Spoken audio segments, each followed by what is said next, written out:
નમસ્તે મિત્રો, એનએમએમએસ પરીક્ષા અંતર્ગત આજે આપણે ફરીથી અગત્યના પ્રશ્નોની ચર્ચા કરવાના છે મિત્રો. તો ચાલો જોઈએ. પ્રશ્ન નંબર 111. બધા સજીવો માટે ઉર્જાનો અદ્વિતીય સ્ત્રોત કયો છે? જવાબ આવશે સી, સૂર્ય. 112. જડબાના આગળના દાંતને શું કહે છે? જવાબ આવશે એ, છેદક દાંત. 113. નાની રૂંવાટીવાળા ઊનના તંતુને શું કહે છે? જવાબ આવશે બી, બર કહે છે. આગળ જોઈએ મિત્રો. 114. રસોઈના સાધનોમાં વપરાતા લાકડા કે પ્લાસ્ટિકના હેન્ડલ કઈ પ્રક્રિયાને અટકાવે છે? તો મિત્રો જવાબ આવશે બી, ઉષ્મા વહનને અટકાવે છે. 115. નીચેનામાંથી કયો પદાર્થ એન્ટાસિડ એટલે કે પ્રતિ એસિડ ગુણધર્મ ધરાવે છે? તો મિત્રો જવાબ આવશે સી, મિલ્ક ઓફ મેગ્નેશિયા. મિત્રો આગળ જોઈએ તે પહેલાં આ ચેનલ ઉપર નવા હો તો જરૂરથી આ ચેનલને સબસ્ક્રાઈબ કરશો. એનએમએમએસ, પીએસસી, જ્ઞાન સાધના તેમજ જ્ઞાન સેતુ તેમજ અન્ય સ્પર્ધાત્મક પરીક્ષાના તમામ વિડીયો આ ચેનલ ઉપર મૂકવામાં આવે છે મિત્રો રેગ્યુલર. તો આ ચેનલને સબસ્ક્રાઈબ કરવાનું ભૂલશો નહીં. આગળ જોઈએ મિત્રો. 116. સૂર્યમાંથી આવતા હાનિકારક પારજાંબલી વિકિરણોને કોણ સુરક્ષા પૂરી પાડે છે? તો મિત્રો જવાબ આવશે એ, ઓઝોનનું સ્તર. 117. હાથીનો પ્રિય ખોરાક કયો છે? તો મિત્રો જવાબ આવશે એ, વૃક્ષની છાલ એ હાથીનો પ્રિય ખોરાક છે. મોસ્ટ ટાઈમ પ્રશ્ન છે મિત્રો. આગળ જોઈએ. 118. ભૂમિના કુલ કેટલા સ્તર હોય છે? તો મિત્રો જવાબ આવશે ભૂમિના કુલ 4 સ્તર હોય છે. 119. ઉરસ ગુહા બંને બાજુએથી સેના દ્વારા ઘેરાયેલી હોય છે? તો મિત્રો જવાબ આવશે પાંસળીઓ દ્વારા ઘેરાયેલી હોય છે. 120. ડેન્ગ્યુ નામનો રોગ થવાથી રુધિરમાં કયા કણો ઘટી જાય છે? તો મિત્રો જવાબ આવશે બી, ત્રાક કણો ઘટી જાય છે. 121. એક દોલન પૂર્ણ કરવા માટે લાગતા સમયને શું કહેવામાં આવે છે? તો મિત્રો જવાબ આવશે એ, આવર્તકાળ કહેવામાં આવે છે. 122. એક એક્સપ્રેસ શેત્રુંજય ટ્રેનની અચલ ઝડપ 1.5 કલાકમાં 135 કિલોમીટર અંતર કાપે છે તો તેની ઝડપ કેટલી હશે? મિત્રો જવાબ આવે છે એ, 90 કિલોમીટર પ્રતિ કલાક. આગળ જોઈએ મિત્રો. 123. ઉપગ્રહ લઈ જતા રોકેટની ઝડપ આશરે કેટલી હોય છે? તો મિત્રો જવાબ આવશે સી, 8 કિલોમીટર પ્રતિ સેકન્ડ. 124. વિદ્યુત બલ્બમાં રહેલા ફિલામેન્ટ એટલે કે સ્પ્રિંગ કઈ ધાતુની બનેલી હોય છે? તો મિત્રો જવાબ આવશે ડી, ટંગસ્ટન ધાતુની બનેલી હોય છે. 125. સફેદ પ્રકાશ કેટલા રંગોનું મિશ્રણ હોય છે? જવાબ આવશે 7 રંગોનું મિશ્રણ હોય છે. 126. ભેજ એ પાણીનું કયું સ્વરૂપ છે? જવાબ આવશે સી, વાયુ સ્વરૂપ છે.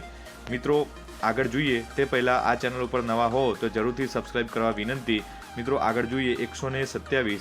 જંગલો લીલા ફેફસા છે કારણ કે જંગલો હવાને શુદ્ધ રાખે છે. 128. ખેતરમાં ખેડવાથી હવાની અવરજવર વધે છે જેથી વનસ્પતિમાં શું સારી રીતે થાય છે? તો મિત્રો વનસ્પતિમાં શ્વસન સારી રીતે થાય છે. 129. રાષ્ટ્રીય બીજ નિગમ અને રાજ્ય બીજ નિગમનું કાર્ય શું છે? તો સારી ગુણવત્તાવાળા ખેતાકીય એટલે કે ખેતીકીય બીજનું ઉત્પાદન. આગળ જોઈએ મિત્રો. 130. દહીંમાં મોસ્ટ આઈમ્પી મિત્રો પ્રશ્ન છે. દહીંમાં કયા બેક્ટેરિયા રહેલા હોય છે? તો મિત્રો જવાબ આવશે બી, લેક્ટોબેસિલસ નામના બેક્ટેરિયા રહેલા હોય છે. 131. કઈ રસીને ટીપા સ્વરૂપે બાળકોને પીવડાવવામાં આવે છે? તો મિત્રો જવાબ આવશે એ, પોલિયો નામની રસી બાળકોને પીવડાવવામાં આવે છે. 132. લુઈ પાસવરે કઈ શોધ કરી? મિત્રો મોસ્ટ આઈમ્પી પ્રશ્ન છે. જવાબ આવશે એ, આથવણની શોધ કરી. 133. વિદ્યુતની સ્વિચો બનાવવા કયું પ્લાસ્ટિક વાપરવામાં આવે છે? જવાબ આવશે એ, બેકેલાઇટ ધાતુ વાપરવામાં આવે છે પ્લાસ્ટિક. આગળ જોઈએ મિત્રો. 134. પર્વતારોહક તથા પેરાશૂટ માટે કયા દોરા વપરાય છે? તો મિત્રો જવાબ આવશે સી, નાયલોનના દોરા વાપરવામાં આવે છે. 135. કયા રેસા સંશ્લેષિત રેસા નથી? તો મિત્રો જવાબ આવશે રેશમના રેસા એ સંશ્લેષિત રેસા નથી. આગળ જોઈએ મિત્રો. મોસ્ટ જ આઈએમપી પ્રશ્નોની આપણે ચર્ચા કરી રહ્યા છીએ. આ ચેનલ પર નવા હો તો સબસ્ક્રાઇબ કરવાનું ભૂલશો નહીં મિત્રો. આગળ જોઈએ. 136. જોડકા જોડો એ આપેલા છે તો એકના સામે સી, તો પોલિથીન એ પ્લાસ્ટિકની થેલીમાંથી બને છે. બીજું છે 2 ડી એટલે કે મેલેમાઇન એ અગ્નિરોધક કપડાં છે. આગળ જોઈએ. 3 બેકેલાઇટ મોસ્ટ આઈએમપી છે મિત્રો, બેઠો પણ પૂછાઈ શકે તેમ છે. 3 જોઈએ બેકેલાઇટ, તો બેકેલાઇટમાં આવશે વિદ્યુતની સ્વિચો બને છે. અને પીવીસીમાંથી પાણીની પાઇપલાઇન પણ બને છે. 137 જોઈએ મિત્રો. વિદ્યુત વાયર બનાવવા કઈ ધાતુનો ઉપયોગ થાય છે? તો તાંબાનો ઉપયોગ વિદ્યુત ધાતુ બનાવવા થાય છે. દરેક એસિડમાં કયું અધાતુ તત્વ હોય છે? જવાબ આવશે સી, હાઇડ્રોજન એ દરેક એસિડમાં અધાતુ તત્વ તરીકે હોય છે. આગળ જો મિત્રો. 139. Mg+O2 = તો MgO થાય મિત્રો. 140. મલમ, મીણ, વેસેલિન બનાવવા કયા પેટ્રોલિયમના ઘટકોનો ઉપયોગ થાય છે? તો મિત્રો જવાબ આવશે ડી, પેરાફિન અને મીણનો ઉપયોગ થાય છે. 141 નીચે પૈકી કયું બળતણને આદર્શ બળતણ તરીકે ઓળખાય છે? તો સીએનજી તેનો જવાબ આવશે મિત્રો સાચો. 142ની વાત કરીએ મિત્રો, દિવાસળીમાં નીચેનામાંથી કયો પદાર્થ વાપરવામાં આવે છે? તો જવાબ આવશે એ, ફોસ્ફરસ નામનો પદાર્થ દિવાસળીમાંથી પદાર્થ બનાવવા માટે થાય છે. આગળ જોઈએ 143માં વન નાબૂદીથી વાતાવરણમાં કોના સ્તરમાં વધારો થાય છે? તો CO2ના વાતાવરણમાં સ્તરમાં વધારો થાય છે, કાર્બન ડાયોક્સાઇડ. આગળ જોઈએ મિત્રો 144 પિતૃ પેઢુમાંથી સંતતિ પેઢીમાં આનુવંશિક લક્ષણોનું વહન કોના દ્વારા થાય છે? તો જનીન દ્વારા થાય છે. જવાબ આવશે સી. 145 અંડપીંડમાં ઉત્પન્ન થતા માદા જનન કોષને શું કહે છે? જવાબ આવશે અંડકોષ કહેવામાં આવે છે. મિત્રો મોસ્ટ આઈએમપી પ્રશ્નોની આપણે ચર્ચા કરી રહ્યા છીએ. જોઈએ હવે સામાજિકના અંતર્ગત પ્રશ્નો જોઈએ. રાજપૂત શબ્દનો અર્થ શું થાય છે? તો જવાબ આવશે બી, રાજપુત્ર અર્થ થાય છે. આગળ જોઈએ મિત્રો, વિજયનગર સામ્રાજ્યની સ્થાપના કોણે કરી હતી? તો જવાબ આવશે ડી, હરિરાય બુકારાયે કરી હતી. 148માં નીચેનામાંથી કયું એક જોડકું ખોટું છે? તો મિત્રો જવાબ આવશે બી, કીર્તિ તોરણ એ વડનગરમાં આવેલું છે તે જોડકું ખોટું છે. બાકીનું બધું સુવર્ણ મંદિર અમૃતસરમાં, રુદ્રમહાલય સિદ્ધપુરમાં, હમીરજી ગોહિલનો પાળિયો એ સોમનાથમાં આવેલું છે. આગળ જોઈએ મિત્રો 149 કયા તહેવાર દરમિયાન ડાંગ દરબાર યોજાય છે? તો મિત્રો જવાબ આવશે એ, હોળી દરમિયાન ડાંગ દરબાર યોજાય છે. આગળ જોઈએ 150 મોસ્ટ આઈપી પ્રશ્ન છે મિત્રો, વણજારાની પોઠોના સમૂહને શું કહેવાય છે? તો વણજારાની પોઠોના સમૂહને વણજાર અને ટાંડુ એ બંને તરીકે ઓળખવામાં આવે છે. 151 અલવાર સંતો કેવા હતા? તો અલવાર સંતો વૈષ્ણવ હતા. જવાબ આવશે બી. 152 નીચેનામાંથી કઈ રચના નરસિંહ મહેતાની નથી મિત્રો? તો જવાબ આવશે સી, તુલસી વિવાહ એ નરસિંહ મહેતાની નથી. બાકીના હુંડી, દાણલીલા અને સુદામા ચરિત્ર તમામ રચના નરસિંહ મહેતાની છે મિત્રો. આગળ જોઈએ પ્લાસીનું યુદ્ધ ક્યારે થયું હતું? તો ઈસવીસન 1757માં, ઈસવીસન 1757માં પ્લાસીનું યુદ્ધ થયું હતું મિત્રો. આગળ જોઈએ 154 ભૂમિખંડની સપાટી ખાસ કરીને શેની બનેલી હોય છે? જવાબ આવશે એ, સિલિકા અને બી, એલ્યુમિના. બંને જવાબ આવશે મિત્રો. આગળ જોઈએ 155 શેના માધ્યમથી આપણે અવાજ સાંભળી શકીએ છીએ? તો મિત્રો વાતાવરણ દ્વારા આપણે અવાજ સાંભળી શકીએ છીએ. આગળ જોઈએ 156માં પૃથ્વીને વીંટળાઈને આવેલા વાતાવરણના પ્રથમ આવરણને શું કહે છે? તો મિત્રો જવાબ આવશે ક્ષોભ આવરણ તરીકે કહેવામાં આવે છે. આગળ જોઈએ મિત્રો મોસ્ટ આઈએમપી પ્રશ્નો. તે પહેલાં આ ચેનલ ઉપર નવા હો તો જરૂરથી આ ચેનલને સબસ્ક્રાઇબ કરવાનું ભૂલશો નહીં. આ ચેનલ પર અવનવા વિડીયો જરૂરથી મૂકવામાં આવે છે, તો ચેનલને સબસ્ક્રાઇબ કરીને બેલ નોટિફિકેશન જરૂરથી ઓન કરવા વિનંતી. આગળ જોઈએ મિત્રો નીચેનામાંથી કઈ એક કુદરતી આપત્તિ નથી? તો મિત્રો દુષ્કાળ, સુનામી, પૂર અને આગ. તો આગ એ કુદરતી આપત્તિ નથી. 158માં જોઈએ મિત્રો ભારતીય કૃષિ સંશોધન પરિષદ ICAR દ્વારા ભારતીય જમીનને કુલ કેટલા પ્રકારમાં વહેંચવામાં આવેલા છે? તો મિત્રો જવાબ આવશે બી, 8 પ્રકારમાં વહેંચવામાં આવેલા છે. 159 મિત્રો આપણા દેશના દરેક નાગરિકને કેટલા વર્ષ સુધી મફત, ફરજિયાત અને સાર્વત્રિક ભણવાનો અધિકાર છે?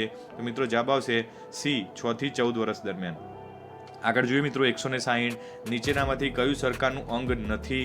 તો મિત્રો જવાબ આવશે બી, ગ્રામ સભા એ સરકારનું અંગ નથી. 161 આપણા દેશના પ્રથમ મહિલા રાષ્ટ્રપતિ કોણ બન્યું હતું? તો મિત્રો જવાબ આવશે શ્રીમતી પ્રતિભાસિંહ પાટીલ. 162 ભારતમાં આધુનિક ટપાલ સેવાની શરૂઆત ક્યારે થઈ હતી? મોસ્ટ આઈએમપી પ્રશ્ન છે મિત્રો. તો જવાબ આવશે બી, ઈસવીસન 1854. મિત્રો યાદ રાખજો 1854 આધુનિક ટપાલ સેવાની શરૂઆત. સાપ્તાહિક બજારને બીજા કયા નામે ઓળખવામાં આવે છે? તો મિત્રો ગુજરી નામે ઓળખવામાં આવે છે. 164 માંસાહારી ખાદ્ય સામગ્રી પર કયા રંગનું નિશાન હોય છે? તો જવાબ આવશે મિત્રો લાલ. તે પહેલાં મિત્રો જરૂરથી જણાવજો કોમેન્ટ કરીને કે તમે કયા જિલ્લામાંથી આ વિડીયોને જોઈ રહ્યા છો, અને આ વિડીયોને ગમે તો મિત્રો લાઇક, શેર અને સબસ્ક્રાઇબ કરીને જરૂરથી તમારા અન્ય મિત્રો સાથે શેર કરજો મિત્રો. અને આ વિડીયો તમને જો ગમે તો કોમેન્ટમાં કરીને જણાવજો કે નેક્સ્ટ વિડીયો સર, જેથી અમને વિડીયો બનાવવાનું મોટિવેશન મળે છે અને આપ સૌ મિત્રો સુધી પહોંચાડવાનો પણ આનંદ મળે છે. આગળ જોઈએ મિત્રો 165 ભારત તરફ આવવાના નવા જળમાર્ગની શોધ કોણે કરી હતી? જવાબ આવશે એ, વાસ્કો ગામાએ કરી હતી. 166 ફોર્ટ વિલિયમમાં કયા એક ગામનો સમાવેશ થતો નથી? તો જવાબ આવશે એ, ચંદ્રગીરી નામનો સમાવેશ થતો નથી. આગળ જોઈએ 167 બંગાળ ખેડૂત વિગ્રહો પહેલા કયા નામે ઓળખાતું હતું? તો અન્ન ભંડાર નામે ઓળખાતા હતા. મિત્રો આપણે જે આ ચર્ચા કરી રહ્યા છીએ જે માત્ર પરીક્ષામાં પૂછાવા લાયક મોસ્ટ આઈએમપી પ્રશ્નોની ચર્ચા કરી રહ્યા છે મિત્રો, તો ખાસ ધ્યાન આપવા વિનંતી છે મિત્રો. આગળ જોઈએ 168 યોગ્ય જોડકા જોડીને વિકલ્પ પસંદ કરીને ઉત્તર આપો. તો આપણે જોઈએ 1માં ક, તો રૈયતવારી પદ્ધતિ એ થોમસ મુનરોની હતી.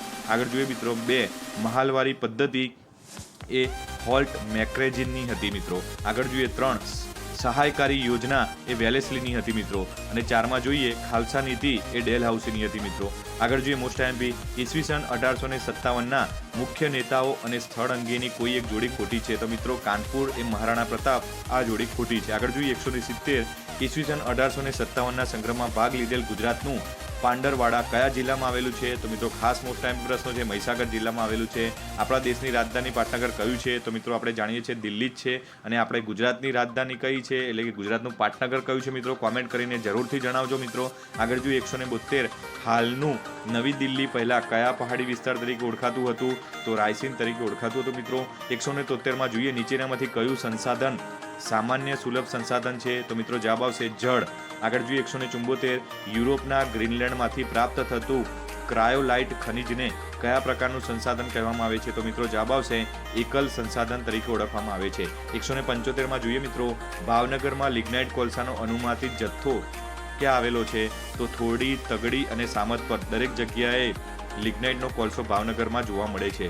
મિત્રો આ બધા મોસ્ટ આઈએમપી પ્રશ્નો છે જેની આપણે ચર્ચા કરી રહ્યા છીએ. ફરીથી જોઈએ આગળ 176, કઈ જમીનને કપાસની જમીન તરીકે ઓળખવામાં આવે છે? તો મિત્રો મોસ્ટ આઈએમપી પ્રશ્ન છે, યાદ રાખજો. કાળી જમીનને જ કપાસની જમીન તરીકે ઓળખવામાં આવે છે મિત્રો.